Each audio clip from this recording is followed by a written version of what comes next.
Bah écoute Karine, ça me fait vraiment plaisir de te voir, de pouvoir te parler, de pouvoir parler du groupe Manigance, bien sûr que je suis depuis des années, depuis le premier EP, autoproduit bien avant Olivier Garnier, après la signature chez NTS, etc. Après, bon, c'est une longue histoire, hein, 30 ans, 30 ans que vous allez fêter cette année d'ailleurs.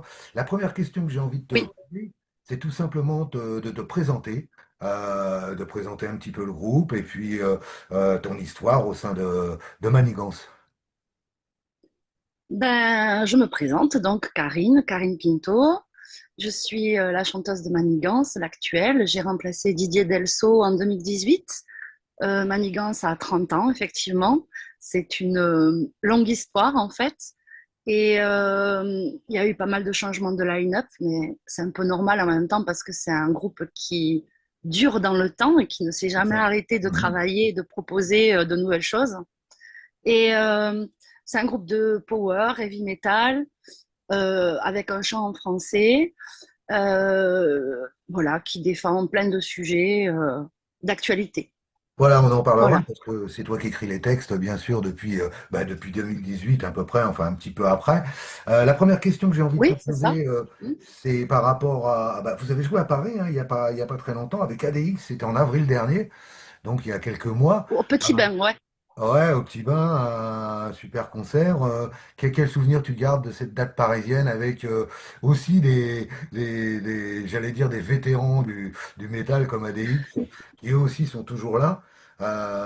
Quel souvenir tu gardes de tout ça? Ouais, ce sont, ce sont des, en fait, ADX, ce sont vraiment des super potes. En fait, on a rencontré pareil les nouveaux arrivants, Néo, Julien, bah, comme, enfin, ça faisait une petite dizaine d'années qu'on n'avait pas joué avec eux. Et c'était des retrouvailles en fait, et on s'est vraiment régalé à blaguer, à redécouvrir un peu, ben voilà, notre musique, nos musiques. Et c'était très bon enfant en fait. En plus, la date était quasiment complète, et du coup, il y avait une super ambiance, on a eu un super accueil. Et on a fini d'ailleurs le set d'ADX tout sur scène. C'était très festif, et du coup, je crois il y aura de nouveaux épisodes à écrire sur des concerts ensemble en partageant l'affiche en fait. Voilà, il y a encore plein de groupes français hein, comme ADX qui sont toujours là, comme vous. Alors, on va parler de ce nouvel album qui en est un sans en être un vrai, qui s'appelle L'âme de fond, un album très important où vous avez choisi de tout enfin, de réenregistrer, pas tous les titres, mais en tout cas une bonne partie. J'ai envie de te demander déjà qu'est-ce qui vous a poussé, donné cette envie finalement de réenregistrer des classiques. Hein. Il y a les grands classiques dans cet album-là, qui va aussi permettre à plein de gens de redécouvrir peut-être tous les premiers morceaux, hein, parce que tout le monde, il y a aussi des nouveaux qui viennent vous voir en concert et qui connaissent pas forcément toute l'histoire du groupe qui est gigantesque. Donc, qu'est-ce qui vous a donné cette envie, en fait, à toi et je suppose à toute l'équipe de réenregistrer ces classiques? Alors déjà, il y a plusieurs raisons en fait. On était déjà parti sur des compos pour un nouvel album en fait. Et il se trouve qu'on a intégré deux nouveaux membres, Stéphane Laborde à la basse et Joe Filatro à la batterie. En fait, on s'est mis à travailler les morceaux pour le live. Et il se trouve que comment dire, en répète, il se passait des choses vraiment qui nous semblaient intéressantes, et on s'est dit, avec de nouvelles propositions, notamment de Joe, qui est un batteur aguerri, professionnel et reconnu, euh, qui a proposé de nouveaux arrangements, de nouvelles façons d'aborder les morceaux. Et la question s'est posée, est-ce qu'on garde ça pour nous, ou est-ce que finalement on partage ça en fait? Mhm. Donc le calcul a été fait comme ça, on s'est dit, bon, il y a les 30 ans, il y avait aussi une demande du public d'entendre, en fait, de retrouver sur disque ce qu'ils entendaient en live, en fait, puisque maintenant ça fait 7 ans que je suis dans le groupe. Ouais.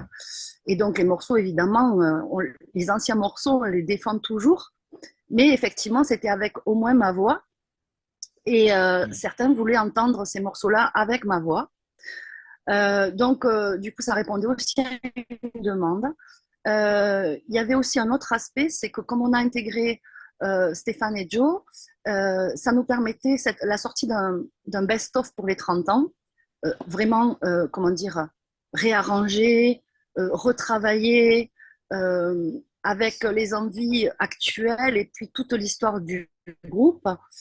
C'était aussi un moyen de temporiser pour la création et pour nous de mieux nous connaître musicalement parlant entre nous. Voilà. Et du coup, comme ça, de partir et de se lancer dans de nouvelles compos, mais en se connaissant un peu mieux, en fait, artistiquement parlant. Oui, Voilà. parce que finalement, vous êtes plus que deux. Il y a François et toi, vous êtes les plus anciens finalement. Toi, qui es la dernière arrivante au Oui, départ, on parlait de toi comme ça. ouais. En plus, c'était une nouvelle chanteuse alors qu'il y avait un chanteur avant, etc. Finalement, tu es avec François vraiment. Vous êtes je dirais, le pilier les deux piliers du groupe. Et vous avez eu cette bonne Merci. idée. C'est extraordinaire idée d'inviter d'inviter des special guests, comme on dit, enfin d'avoir des invités sur certains morceaux. Il y en a plein. Il y a déjà sur Envahisseur, il y a Existence, Julien et puis Antoine, très très bon groupe aussi. Il y a Barbara Mogor, il y a Patrick Ronda qui revient avec un nouvel album aussi. Donc Yves Campion, évidemment, vos copains de Nightmare, parce que c'est ça l'histoire, c'est une histoire d'amitié aussi entre beaucoup de groupes. Il y a Pat Tété Vide, il y a le Roberto De Micheli Rhapsody. J'ai envie de te demander comment vous avez fait le choix des invités? C'était une évidence, c'était des amis à vous, c'est venu naturellement? Alors, en fait, il y a plusieurs, il y a eu plusieurs idées. Évidemment, l'idée, c'était de nous entourer d'amis. 30 ans, c'est un long chemin. Il y a des amis qui sont là depuis très, très longtemps dans l'entourage du groupe. Je pense à Pat de l'ECBA, ancien Titan. Ouais, Mais il y a aussi des amis plus récents, et notamment ceux qui ont accompagné notre dernière tournée, c'est-à-dire Nightmare et Rhapsody of Fire. Et du coup, bah, c'est vrai que des amitiés se sont créées. Par exemple, le duo avec Yves a existé déjà sur la tournée en 2023. En milieu de tournée, et il m'a demandé s'il pouvait me rejoindre pour chanter en duo sur Mourir en héros. Et finalement, bah, il est monté sur scène sur Mourir en héros sur toute la fin de la tournée. Enfin voilà, des choses qui semblaient évidentes. Barbara est devenue mon amie, Barbara Mogor. ouais, On n'avait jamais essayé de chanter ensemble, et ben, il s'est produit un truc un peu magique au moment de l'enregistrement où nos voix sont à la fois avec des timbres différents, mais je trouve personnellement qu'elles se marient assez naturellement. ouais. Et donc ça, c'était aussi une jolie surprise. Après, il y a Roberto de Rhapsody qui nous a fait ce beau cadeau, Patrick Ronda, enfin, les jeunes d'existence. C'était vraiment aussi le moyen d'ouvrir encore la créativité et les apports nouveaux à Ouais. d'autres personnes, leur proposer ce, On était très curieux de voir comment ils allaient pouvoir s'approprier en fait ces espaces créatifs, quoi. Et on n'a pas été déçus parce que pour, de notre point de vue, ça fait un album assez nuancé, avec des inspirations différentes, et on s'est entouré d'amis. Ça compte, la musique, c'est le partage. Et du coup, le partage avec le public, mais aussi avec les autres musiciens. Et ça répond à notre envie d'aujourd'hui, en fait. Oui, c'est vrai que bon, quand on regarde tout sur les images sur Facebook, les commentaires, etc., tout ce qu'on voit, on voit que vous êtes vraiment un groupe qui est basé sur l'amitié à la base. C'est vraiment, on sent qu'il y a cette fraternité entre vous, et puis avec tous les gens que vous rencontrez, vous n'êtes pas les musiciens, chacun dans leur coin, etc. Mm. Non, non, vous êtes vraiment unis. On sent, c'est l'esprit du Sud aussi, peut-être un peu, qu'on retrouve là. Et Peut-être. En tout cas, c'est vrai qu'on est très liés. La musique est un espace de jeu, si tu veux, pour nous. Mais il n'y a pas que ça, en fait. On est vraiment potes et amis dans la vie et on partage d'autres moments qui ne sont pas que de la musique. Et du coup, c'est très riche, en fait. C'est ça, humainement, C'est très précieux, ouais.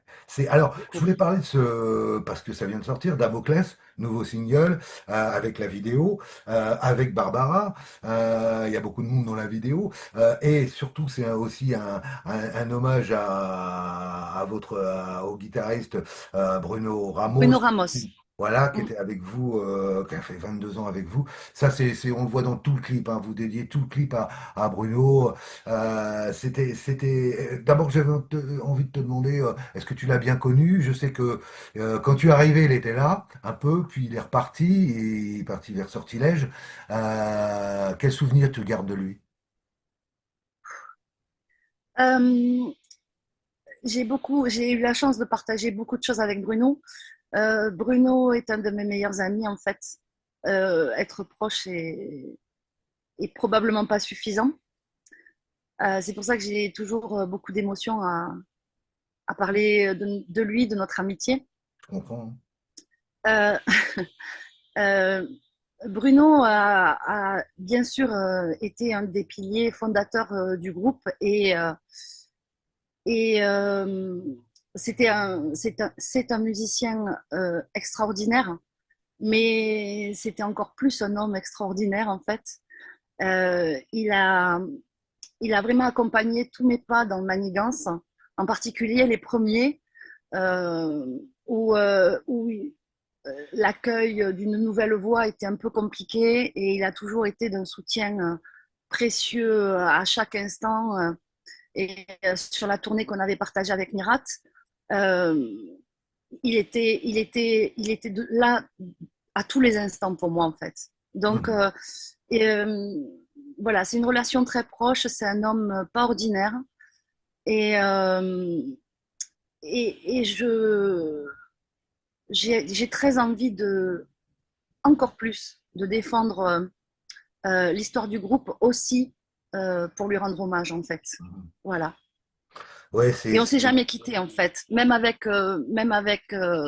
avec ses nouvelles aspirations dans Sortilège, dans lequel il se sentait très très bien, il était très heureux, il avait plein de projets et donc on s'accompagnait mutuellement et il avait toujours un regard très bienveillant sur ce que devenait Manigance en fait. Voilà, parce que vous fêtez quand même vos 30 ans. Qu'est-ce que tu Oui, ressens finalement de fêter ces 30 ans? C'est quand même incroyable. Et il y a pas tant de groupes français qui arrivent à ce niveau-là, c'est-à-dire en ayant une carrière complètement régulière, hein. En sortant des albums. oui, Vous avez toujours sorti des albums, vous avez toujours existé. Tu me disais tout à l'heure que c'est vrai qu'il y a eu beaucoup de changements de personnel, mais voilà, c'est la vie aussi qui fait que. Mais finalement, vous êtes toujours là, vous sortez un album en 2025. Il y a aussi un album qui est prévu pour plus tard, un vrai album avec oui, de nouveaux morceaux. Qu'est-ce que tu ressens de toute cette histoire? Toi, ça fait depuis 2018, donc 7-8 ans, on va dire, que tu es là avec eux. En tout cas, tu les accompagnes, puisque tu les connaissais avant aussi. C'est une longue oui, histoire. Qu'est-ce que tu ouais. ressens de fêter avec eux ces 30 ans? Moi je trouve ça fou. Déjà, comment dire, c'était pas prévu que je rentre dans ce groupe en fait. J'ai commencé fan, j'étais dans l'entourage du groupe, je les aidais pour se produire, pour plein de choses, pour se développer. Euh, je suis arrivée là, je suis arrivée dans le groupe par hasard en fait. Hein. Je chantais, mais dans d'autres sphères, dans d'autres lieux, dans d'autres temps, avec des ambitions très modestes. Et, et en fait, ben, je me suis retrouvée dans ce projet assez rapidement. Et aujourd'hui, être là et au bout des 30 ans, c'est aussi inattendu de pour moi qu'impressionnant, que savoureux, que voilà. C'est vraiment.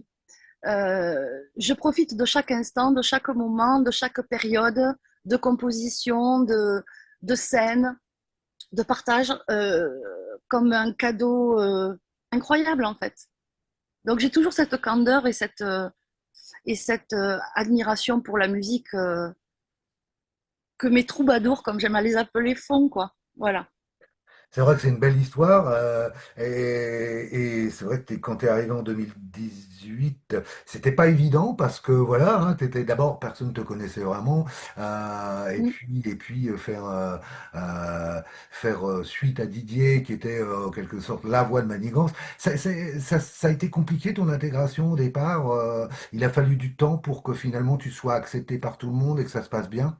Ou ça a été naturel et finalement ça a été vite. Tu penses dans le groupe ou Dans le aussi le groupe public? et aussi à l'extérieur par rapport à tous vos fans, à tous les gens qui viennent vous voir en concert et qui achètent les albums aussi. Alors, dans Important, le groupe, hein. ça, dans le groupe, ben, en fait, Didier m'a passé le témoin. Euh, Si tu veux, on a eu ma première date a été partagée avec Didier à Pau avant de partir en tournée avec Mirat. Euh, c'est à ce moment-là, il savait qu'il partait et je savais que j'intégrais le groupe. Et il m'a passé le témoin, donc ça s'est passé très tranquillement parce qu'en fait, Didier avait d'autres aspirations. Et d'ailleurs, maintenant, aujourd'hui, dans Crazy Hammer, il se développe autrement, en fait. Mais Didier est mon ami et il n'y a pas eu de, comment dire, il préférait que ce soit moi qui le connaissais depuis très longtemps que quelqu'un qu'il ne connaissait Ouais. pas. Il me connaît dans la vie tout court aussi, donc il savait que, enfin voilà, ça lui correspondait que je vienne. Le fait de le connaître personnellement m'a aussi aidé à défendre ses textes. Euh, je connais pas mal l'histoire de beaucoup de ces textes, en fait, d'où viennent les idées, et j'ai toujours essayé de porter haut, en fait, autant que je le puisse, ces messages. Voilà. Et ça continue d'ailleurs. Parce que du coup, avec ce best-of, ce sont toujours les textes de Didier. Et évidemment, comment dire, pour moi, c'est enthousiasmant de défendre tout ça parce que j'y trouve, ah, c'est pas qualité que je cherche comme mot. Enfin, pour moi, cette poésie Hmm. est tout à fait, enfin, euh, inspirante. Voilà, en termes d'interprétation. Oui, les textes, ils sont très forts, hein, comme celui de Damoclès.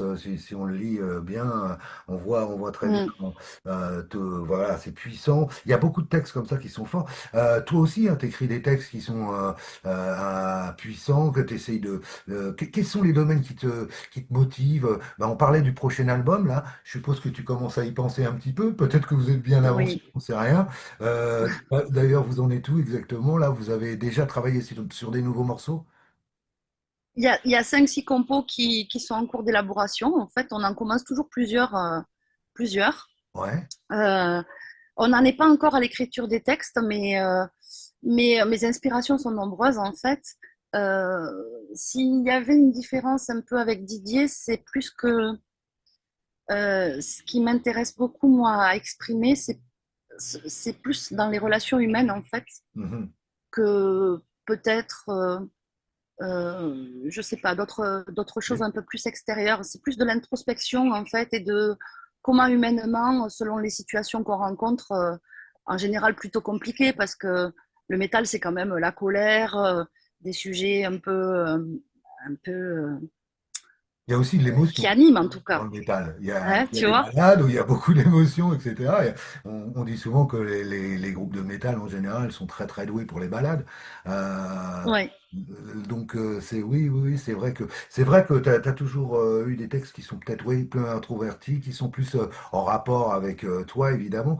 Euh, Oui. qui- Qu'est-ce que je pensais aux 30 ans, je me disais, est-ce que vous avez proposé des surprises sur la tournée? Pour célébrer justement ces 30 ans, je suppose que peut-être il y aura des surprises. Alors, il y a des dates qui sont en train de se positionner, mais pas tout de suite. En fait, l'album est sorti un peu tard pour être associé à des festes d'été, par exemple. Ouais. Bah, il y a des dates qui se programment en fin d'année, plus exactement, et en début d'année 2026. Peut-être pas forcément sous la forme d'une tournée européenne comme on l'a faite, quoique, Mhm. probablement pour le prochain album, ça c'est sûr. Euh, mais tu vois, des dates sur 3 dates sur un week-end. et sur plusieurs week-ends, voilà, par exemple. Et c'est en train de se mettre en place. On a des personnes qui travaillent pour nous et pour organiser ça, en fait.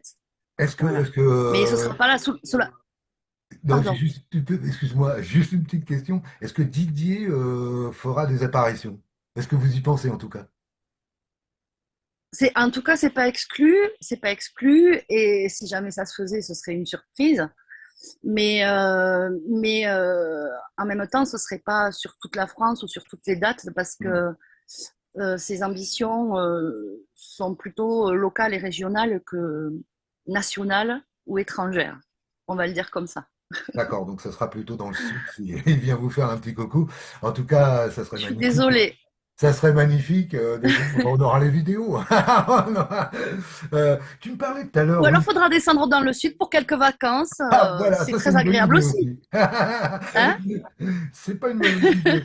Euh, Tu parlais justement, oui, il y a une tournée importante. Alors tu me parlais de celle de Mira, et puis il y a celle en 2023, en avril avec Rhapsody of Fire. C'était pas une petite tournée, hein, tournée européenne. Vous avez joué en Non. Allemagne, vous avez joué dans plein de villes, plein de pays. Ce qui est quand même une belle opportunité pour un groupe français de pouvoir ouvrir pour Rhapsody of Fire. Il y avait quel souvenir tu gardes de cette tournée? Oh, là, tu étais déjà bien installé, tu avais pris toutes tes marques. Comment ça s'est passé? C'était une vraie tournée, donc Bah là, déjà, j'imagine. ah ouais, ouais. Et puis j'avais écrit l'album, donc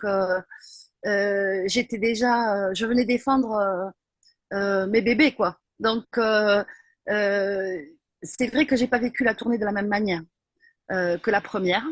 Euh, et après, sur la question de l'ambiance, elle a été super chouette parce qu'avec Nightmare, voilà, enfin, tout le monde les connaît, c'était très festif. Et avec un groupe italien, c'était aussi très, très festif. On a beaucoup rigolé, on s'est beaucoup amusé. Et en même temps, on a formé, pendant ce mois, on a formé vraiment une troupe, tu vois, où notre objectif était de faire le meilleur show. Et ça tournait vraiment très bien, quoi. On était prêts rapidement, ça s'est vite installé. Et le reste du temps, ben, on profitait. Donc, j'ai été super détendue par rapport à la première tournée où j'étais même pas sur l'album, à part sur un duo avec Didier. Donc, c'était pas le même. Pour moi, c'était beaucoup plus facile, en fait, de prendre ma place, du coup. Voilà. Justement, Mais c'était très chouette. Qu'est-ce que je peux te raconter comme anecdote? oui, est-ce qu'il y a On un fait partageait le même. marquant? Ah ouais, une anecdote, un fait marquant qui t'a. Quelque chose Euh, que tu n'oublieras un- jamais, en tout cas, qui restera. Vous en parlerez toujours entre ah, vous. il y en a tellement de choses, mais il y a aussi, moi j'ai beaucoup aimé découvrir un peu la culture italienne. Et donc, il m'apprenait régulièrement des mots en italien. Évidemment, tu te doutes bien que c'était pas des mots sympas, donc c'était des très gros mots très moches en italien. Et comme on partageait le même ingénieur du son, ben, en général, au balance, ben, je disais tous ces gros mots. Et il arrivait, il me disait chut, chut, chut, chut, tu peux pas dire ça, tu peux pas dire ça, t'es une femme. Il y a beaucoup de gros mots en fait qui sont en lien avec la religion en Italie. Ouais. Et donc voilà, j'ai appris par exemple ce genre de choses. Mais après, c'était beaucoup de. Qu'est-ce que j'ai pas un souvenir. euh, il y a eu tellement de choses. Enfin, moi, j'ai profité de tout. J'étais sur le bord de la scène de tous les concerts. Vraiment, c'était super chouette. L'avant, le pendant et après les concerts. Et les tourbus, tu sais, c'est tellement. T'es 18 dans un bus, donc c'est un peu. Comment te dire? Ça passe ou ça casse. C'est Love Story, si tu veux, mais dans un espace qui bouge, quoi. Et Ouais. en fait, ben, le bus devient ta maison, ton petit espace devient ton lit et juste ce que tu as pour ton intimité. Et après, tout le reste, tu le partages. Et ça crée des liens pour toujours, en fait. Ouais. J'ai été les voir en vacances, j'ai été voir les Rhapsodies en vacances chez eux à Trieste. J'ai été super bien accueillie, ils m'ont fait jouer dans leurs groupes locaux pour faire une reprise d'ACDC. Enfin, ils sont tellement charmants et accueillants que voilà, il y a toujours cette trace amical qui restera toujours, pour toujours. C'est comme une grande famille, en fait. Ce moment-là, il était à nous, en fait. Voilà. Bon, tu me dis, tu les regardais tous les soirs sur le côté de la scène. Qu'est-ce qu'on apprend finalement en voyant un groupe comme ça travailler? Parce qu'ils ont aussi une très très longue histoire et beaucoup d'expérience, tournée mondiale, etc. Qu'est-ce qu'on apprend finalement en les regardant jouer, en les côtoyant? Euh, Moi, je trouve que ça t'apprend déjà à être humble. Non pas que j'avais le melon avant, hein, mais juste que quand tu vois des gens qui ont un tel talent, être si simple et naturel dans la vie, ben, ça te pose, tu vois. Tu te dis, bon, tout va bien, quoi, tu vois. Ouais. Voilà. Euh, Après, ce que tu apprends quand tu les vois fonctionner professionnellement, ben justement, c'est cette forme de... euh, tu apprends l'efficacité, en fait. La rapidité, pas au détriment de la qualité, mais au contraire pour concentrer son temps ou son énergie sur des points qui pourraient paraître de détails, mais qui en fait sont fondamentaux. Mhm. Donc, c'est en ça que je te dis que petit à petit, on a appris au cours de ces semaines et que très rapidement, on s'est synchronisé en fait dans le niveau attendu, tu vois. Et chacun avait sa place, chacun avait son rôle, chacun faisait tel branchement. Enfin, tout le monde s'y mettait, chanteur ou pas chanteur. Hein, on faisait pas nos divas, Barbara et moi. Donc, Tout le monde donc était on déplaçait disponible, du. quoi. Oui, bien sûr, tout le Ouais. monde, on était là pour contribuer au spectacle, en fait, tu Ouais. vois. Donc, on a déplacé du matériel, il n'y a pas d'ego, il n'y a pas de. Tu vois, on est une troupe, quoi. Ouais. C'est Oui. assez étonnant comme quand ça fonctionne, c'est vraiment joli à voir, quoi. On parlait de. Alors oui, j'avais envie de te demander par rapport à. Il y a 14 morceaux hein, sur ce nouvel album, Oui. donc qui va vous permettre de partir en tournée aussi, comme tu me disais, ou en tout cas de faire des dates. Est-ce qu'il y a des. Il y a certains morceaux, c'est vraiment des classiques, des classiques de Manigance, parce que Manigance a beaucoup de classiques qui sont connus par tous ceux qui les suivent en tout cas. Et est-ce qu'il y a eu un challenge vocalement de reprendre certaines chansons? Est-ce que euh, tu as forcément adapté ta tessiture Non, pas du tout. Bon, Non, bah, écoute, raconte-moi tout alors. je te raconte tout en fait. En fait, je l'ai vu écrit ça, que c'était qu'on avait adapté les morceaux à ma tonalité. Ça n'a jamais été le cas. D'accord. Pas qu'il n'y avait pas de volonté de le faire, mais c'est que en général, j'ai une tessiture un peu plus grave en fait que Didier, et il aurait fallu baisser les tonats. Et en baissant la tonalité, on perdait beaucoup de dynamique en fait sur la partie musicale. Et donc, on a opté plutôt pour le laisser en l'état, laisser la musique à la tona originale. Mhm. Et moi, j'essaye de naviguer comme je peux dans ce cadre-là. Si tu veux, les aspects techniques, en fait, pour t'expliquer, euh, là où Didier est dans les aigus, moi, je suis encore dans une voie de transition qui est mixte. Et en fait, c'est pas le, la partie la plus confortable vocalement en fait, Mhm. être dans cette phase de transition parce que euh, comment te dire, si tu mets trop d'intention, la voix va partir, tu vas pas être juste, et si tu n'en mets pas assez, t'es pas au bon endroit non plus. Donc c'était pas simple en fait à mettre en place, mais par contre, ben, ça fait progresser. Donc j'ai beaucoup travaillé dessus et, Ouais. euh, et du coup, voilà, pour les nouvelles compos, on a baissé les tons un peu, pas de beaucoup en fait, hein, je crois que c'est un ton. Ça a permis de, ça a per- ça- Aujourd'hui, j'ai plus trop de difficultés à aller chercher ce qui est attendu dans les anciennes chansons de Manigance en fait. Ouais, parce que moi, quand j'ai écouté l'album, bah, j'ai trouvé que ça passait parfaitement bien. J'ai pas été du tout Ah, connaissant. c'est gentil. Et non, non, mais c'est vrai, j'ai trouvé que voilà, c'est pour ça que je me disais, mais comment elle fait? Parce que Ben, tu sais, je les ai éprouvés en live aussi, beaucoup. Je les ai beaucoup chantés en live. Du ouais, coup, les difficultés, je les avais eues bien avant d'enregistrer. Tu comprends? ouais. Donc, à part Envahisseur, par exemple, que j'avais pas chanté du tout en live, et j'ai adoré chanter cette chanson. Elle est vraiment super à chanter. Elle est tellement riche, un peu prog. Elle correspond à une période un peu prog de Manigance. Ouais, les débuts. J'ai trouvé ça vraiment très nuancé, très riche. Enfin, je m'en lasse pas en fait. Donc ça, c'est cool, Tant quoi. mieux. C'est Tant vrai, mieux. c'est vrai. Ouais, Tu c'est vois? Mais non, mais c'est vrai, je pourrais insister, tu vois, pour faire que des trucs nouveaux. Mais je prends aussi beaucoup de plaisir à faire vivre tout ce répertoire. Il y a quand même plus de 100 chansons qui existent de Manigance, quoi. c'est ça, c'est Et c'est comme porter un héritage, en fait, tu vois. Je me sens chanceuse, en fait, de la confiance que m'a témoigné le groupe, en fait, hein. Mais tout ça, je suis rien sans mes copains musiciens, Lionel, Stéphane, Joe, François. C'est, on fait vraiment une équipe et chacun apporte sa brique à l'édifice pour construire cette chanson. Alors c'est vrai ouais. que la voix est beaucoup devant, mais les guitares aussi, les solistes sont aussi devant. Il y a des espaces pour la basse, pour la batterie. Je trouve que on a quand même, on est très respectueux les uns envers les autres j'aime beaucoup le line-up d'aujourd'hui en fait.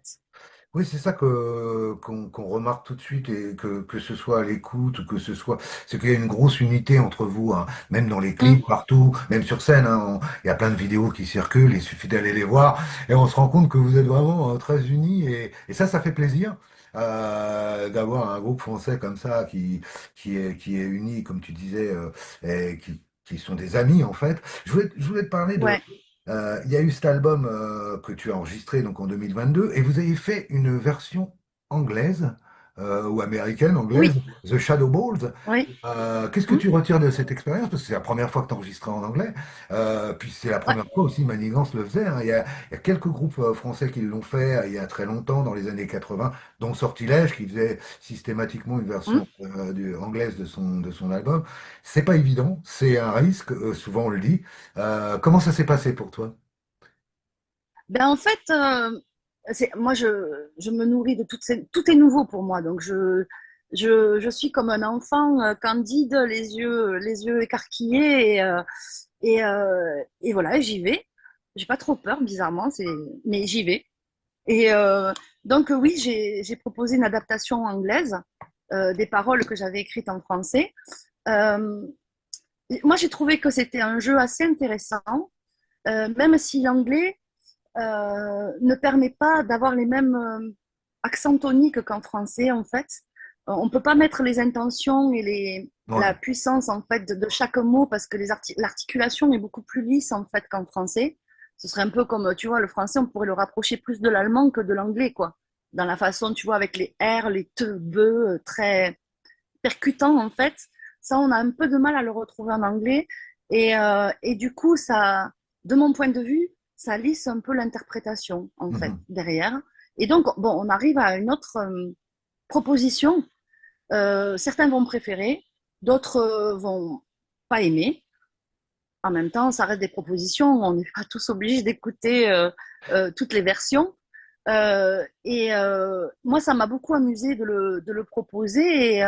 Et notre objectif était puisqu'on fait des tournées européennes, était aussi de proposer une partie du set en anglais, garder les anciennes chansons en français, euh, parce que j'avais pas eu le temps de les adapter de toute façon, et proposer celle du Bal des Ombres dans The Shadows Ball en anglais. Et finalement, ça aide l'oreille pour les étrangers, en fait, d'avoir quelques morceaux en anglais parce que c'est une sonorité pour laquelle l'oreille est déjà prête, en fait.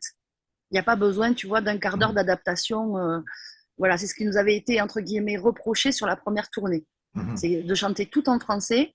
Certains avaient du mal, étrangers avaient du mal à entrer dans le concert parce qu'il y avait cette mélodie de la langue qui n'était pas facile d'accès pour eux. Mhm. Voilà. Donc, ça a été notre première expérience, mais il y en aura d'autres parce que pas au détriment de la version française. On fera toujours une version française en première intention, mais on ne s'interdit pas en fait de proposer des versions anglaises, voire même japonaises sur le bonus Je au crois que tu en as fait Japon. une, hein. T'as pas Donc, fait une version ouais, japonaise de ton j'ai morceau? fait. Oui, Ouais, incroyable. ouais, grâce à mon amie Audrey Lamotte qui est bilingue japonais en fait et on a travaillé un mois et demi sur cette adaptation. Alors, je ne maîtrise absolument pas le japonais, on est d'accord, hein. Il y a 3 alphabets, je ne sais plus combien de kanji et tout. Mais en tout cas, j'ai réalisé mon rêve de pouvoir un jour interpréter une chanson japonaise. Voilà, et peut-être un jour au Japon. Peut-être qu'un jour vous ferez une date au Japon, qui sait. Tout est possible, hein. Il y a des groupes Oui, oui, qui oui, peuvent on jouer y au Japon. travaille. Ouais. On se le souhaite, on y travaille. Juste pour terminer, parce que ça va très très vite, je voulais déjà te rapidement, il nous reste moins de 3 minutes, 4 minutes maximum, 3 minutes on va dire. Euh, D'accord. un grand souvenir pour toi, le Hellfest 2022. Quel...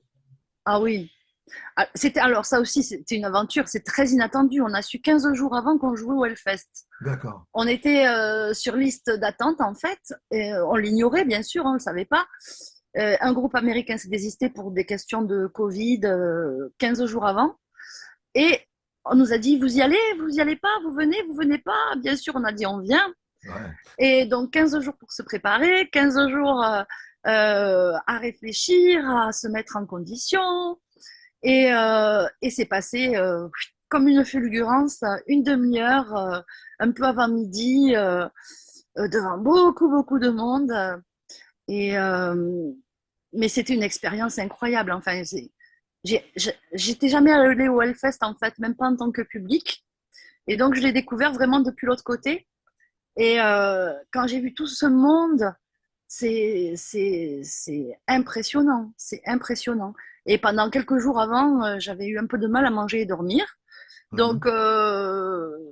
ne sachant pas trop à quoi m'attendre, Ouais. mais on a tiré notre épingle du jeu, on en a profité. Et je sais que pour François, ça comptait d'y revenir vraiment. Manigance y avait joué en 2006 ou 2007, je ne sais Mhm. plus exactement, peut-être 2007. Et n'avait pas eu l'occasion d'y revenir. Et je sais que c'était important pour François, par exemple, d'y jouer. Après, je dis pas, hein, je me suis régalée, c'était inattendu, c'était parfait, quoi, parfait. Bah écoute, merci beaucoup. Un petit mot, est-ce que tu as envie de rajouter quelque chose qui te paraît important par rapport à tout ce qu'on a dit? Et puis, Manigance, c'est surtout ce nouvel album, qu'il faut dire vraiment est très excellent, hein, vraiment une belle surprise avec plein d'invités, comme je disais au Merci début. beaucoup. Si tu as quelque chose à rajouter, n'hésite pas.